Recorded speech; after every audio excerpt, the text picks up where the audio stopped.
Bismillahirrahmanirrahim. Assalamualaikum warahmatullahi wabarakatuh.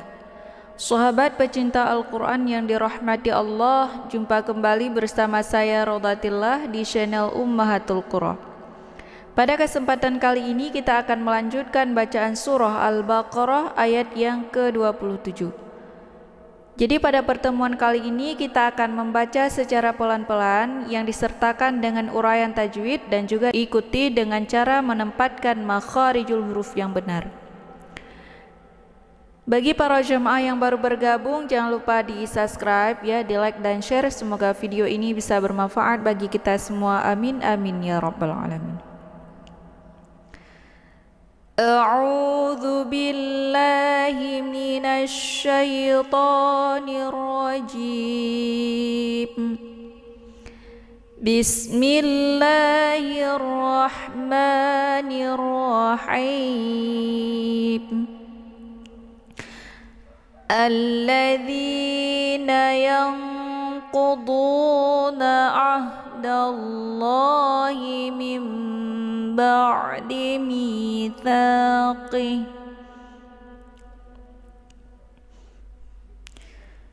alladzina yanquduna 'ahdallahi min ba'di mitsaqih wa yaqta'una ma amara Allahu bihi an yusala wa yufsiduna fil ardh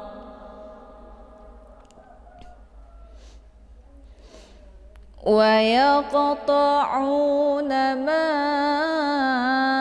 amara Allahu bihi an yusala wa yufsiduna fil ardh ulaika humul khasirun ulaika humul khasirun.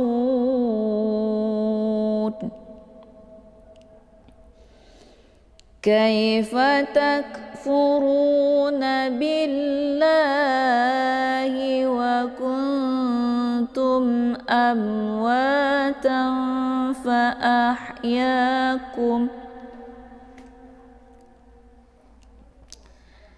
Kaifa takfuruna billahi wa kuntum amwatan fa ahyaakum thumma yumitukum thumma yuhyikum thumma ilaihi turja'un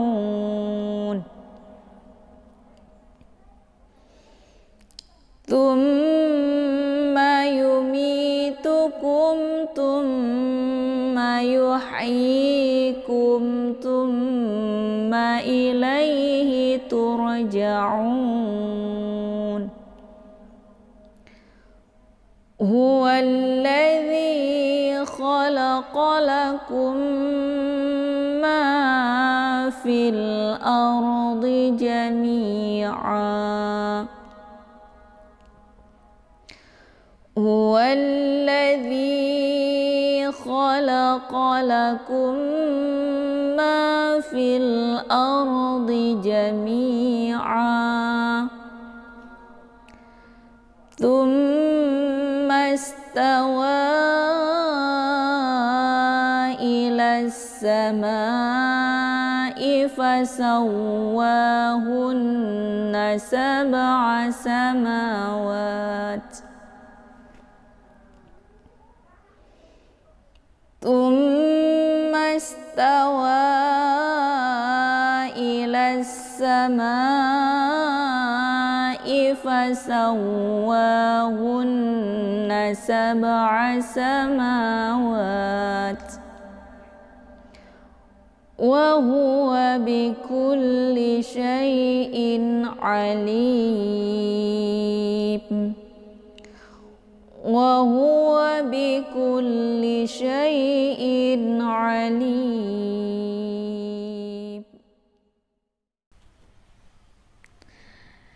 Alladzi, alla di sini ada alif lam asyamsiyah.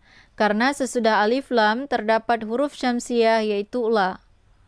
Cara bacanya yaitu a-nya dimasukkan ke dalam huruf la atau disebut juga dengan idgham syamsiyah. Jadi alif lam ini tidak lagi dibaca. Alla ditekan saja ya. Alladzi, la-nya dibaca pendek. Kemudian di dibaca panjang, ada ya sukun sebelumnya berharakat kisra, dinamakan dengan mad tabi'i. Cara bacanya cukup dipanjangkan 2 harakat saja. Kemudian na dibaca pendek. Yang ku, di sini ada nun sukun bertemu dengan huruf qaf. Ini dinamakan dengan ikhfa ab'ad. Nun sukun bertemu dengan huruf qaf dinamakan dengan ikhfa ab'ad karena posisi makharijul huruf nun dengan huruf qaf itu saling berjauhan. Nun posisinya di ujung lidah sementara qaf posisinya di pangkal lidah. Jadi cara bacanya yaitu nunnya disamarkan kemudian siap-siap masuk ke huruf qaf. Yang ku, bukan dibaca yang ku ya, tapi yang disamarkan dulu bunyi nunnya kemudian didengungkan ya. Ku-nya dibaca pendek, kemudian du ini dibaca panjang, ada waw sukun sebelumnya berharakat dhamma. Waw sukun yang sebelumnya berharakat dhamma ini dinamakan dengan mad tabi'i. Cara bacanya dipanjangkan 2 harakat saja. Kemudian na dibaca pendek, dal. Di sini ada ha ya. Ha ini sifatnya hamas, jadi ada desis angin yang agak samar-samar. Ha ini adalah ha besar atau posisinya yaitu di tenggorokan bagian bawah. Da. Jadi suaranya lepas ya, bukan ya. Dallah. Di sini ada lafdzul jalalah. Namanya lafdzul jalalah tafkhim, tafkhimun mufakkamun karena sebelum lafdzul jalalah terdapat harakat fathah. Jadi lafdzul jalalahnya dibaca tebal. La-nya dibaca panjang karena ada harakat fathah berdiri tegak. Ini dinamakan dengan mad tabi'i muqaddar. Dibacanya panjang 2 harakat saja. Kemudian hi dibaca pendek. Kemudian mimba ya, di sini ada nun sukun bertemu dengan huruf ba. Nun sukun bertemu dengan huruf ba yaitu iqlab ya. Cara baca iqlabnya yaitu bunyi nunnya dibalikkan ke dalam bunyi mim ya. Nunnya dibalikkan ke huruf mim. Jadi dibacanya mimba ya. Nah, untuk bacaan mimba di ini ya ada 2 pendapat. Jadi boleh dengan bibir yang tertutup yaitu itbaq ya atau dengan bibir yang agak sedikit renggang antara bibir atas dengan bibir bawah ya. Yang pastinya ini dibacanya dengung ya. Mimba ya. Ba di sini ada ain ya, ain sukun. Ain adalah sifatnya tawasud. Jadi antara dibaca ditekan dan ditahan. Jadi kalau ain ini sukun maka dialirkan setengah saja. Ba'di, jangan ba'di ya. Karena bukan hamzah tapi ain ba ya sifatnya lunak. Di dibaca pendek, mi ini dibaca panjang karena ada ya sukun sebelumnya berharakat kisrah. Ini dinamakan dengan mad tabi'i. Cara bacanya dipanjangkan 2 harakat saja. Sa dibaca panjang, ada alif sebelumnya harakat fathah. Ini dinamakan juga dengan mad tabi'i. Dibacanya panjang 2 harakat saja. Kemudian qihi, ini qa ya. Qa ini dibaca tebal ya. Posisinya di pangkal lidah dekat dengan anak tekak ya. Pangkal lidahnya diangkat ke langit, tersentuh dengan langit yang lunak. Qi ya. Jadi ada di sini ada tanda wakaf al-waslu Allah. Jadi al-waslu Allah ini bersambung atau diteruskan lebih bagus ketimbang diwakaf. Tapi kalau misalnya kita wakaf di sini boleh-boleh saja. Namun saat mewakaf di sini maka ha ini, ha dhamir ini yaitu diwakaf juga ya. Meskipun ada huruf matnya, tetap dibaca min ba'di mitsaqih ya. Tapi kalau misalkan diteruskan hi-nya, maka ha-nya dibaca panjang 2 harokat. Karena ini merupakan maksilah qasirah. Karena terdapat huruf mat pada ha dhamir yang di belakangnya tidak terdapat huruf sukun dan tidak ada alif di depan. Wa dibaca pendek, kemudian ya qata, di sini ada huruf qaf sukun di tengah kalimat. Ini dinamakan dengan qalqalah surah. Cara bacanya dipantulkan dengan pantulan ringan. Jadi pantulannya sekedar saja. Ya qata ya. To-nya dibaca tebal ya. To, ujung lidah nempel di gusi ya. Di gusi gigi seri bagian atas. To dibaca pendek, kemudian au dibaca panjang, ada waw sukun sebelumnya berharakat dhammah. Ini dinamakan dengan mad tabi'i, dibacanya 2 harakat saja. Nah, dibaca pendek, kemudian ma'a. Di sini ada mad tabi'i, yaitu ada alif sebelumnya harakat fathah bertemu dengan hamzah di lain kalimat.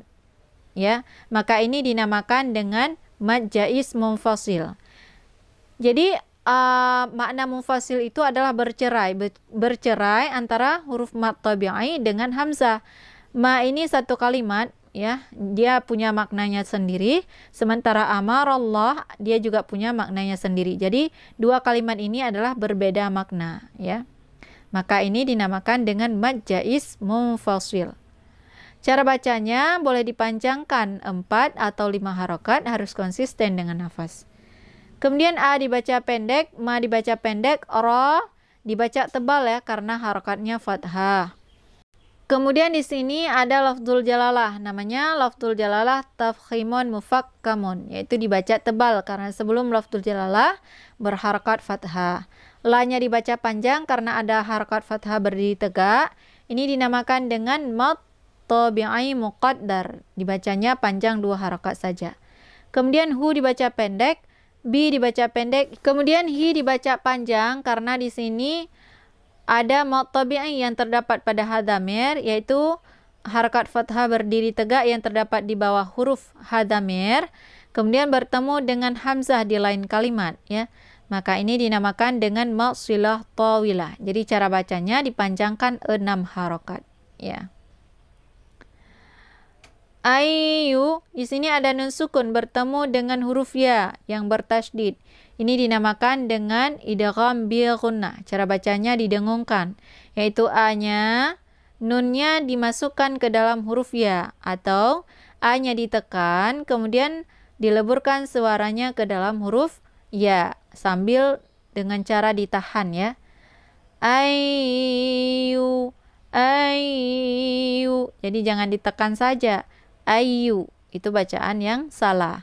Karena ini dibacanya ditekan sambil ditahan ya, karena idgham bil gunnah ini dibaca dengung. Yaitu memasukkan dengan cara berdengung.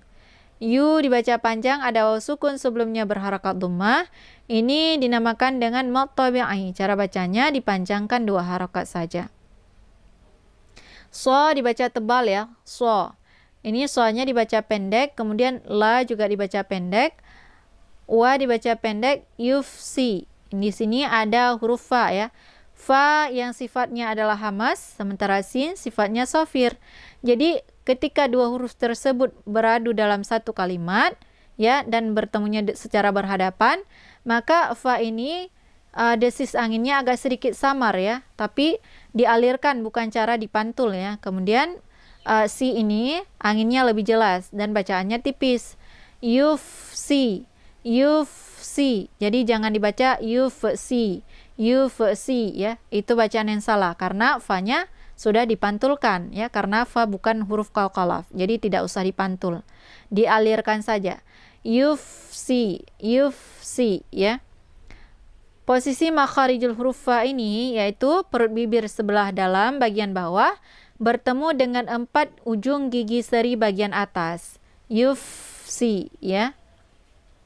Si-nya dibaca pendek, du dibaca panjang karena ada waw sukun sebelumnya berharokat dhammah. Ini dinamakan dengan mad tabi'i. Cara bacanya dipanjangkan 2 harokat saja. Nah, dibaca pendek fill up. Di sini ada alif lam, yaitu alif lam al-qamariyah, karena sesudah alif lam terdapat huruf qamariyah yaitu a. Cara bacanya yaitu dibaca jelas bunyi alif lamnya, bunyi l-nya ya. Atau biasa juga disebut dengan idhar qamariyah ya. Cara baca ditekan saja dan bunyi l-nya itu dibaca jelas. Fill out ya. Out di sini ada ro sukun sebelumnya berharakat fathah. Ini ro-nya dibaca tebal ya. Out. Kemudian karena di sini ada tanda wakaf yaitu al-waqfu aula, berhenti lebih utama, maka ketika diwakaf di sini otomatis kita sudah mewakaf 2 huruf ya. Maka ro ini tetap dibaca tebal, kemudian dhad ini juga disukunkan, dibaca sukun ya.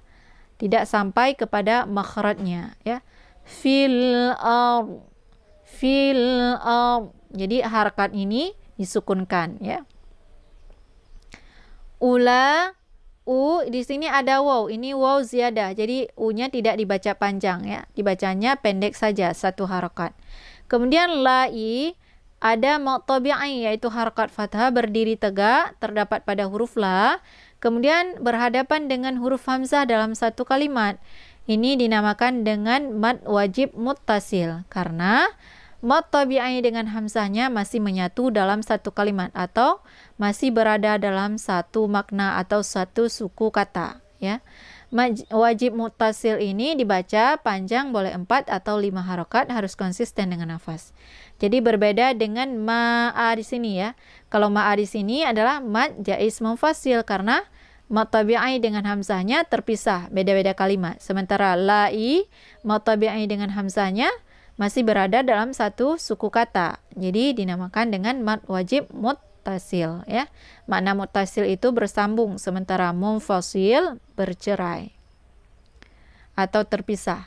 Kemudian ka dibaca pendek, hu dibaca pendek, mulkha di sini ada alif lam al-qamariyah ya.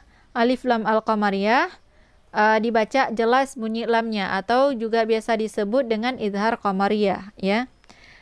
Jadi sesudah alif lam terdapat huruf qamariyah yaitu kha ya. Maka cara bacanya ditekan saja mimnya, kemudian bunyi lamnya itu dibaca jelas, langsung masuk ke huruf kha ya, tanpa harus ditahan. Humul kha. Jadi lamnya dibaca jelas.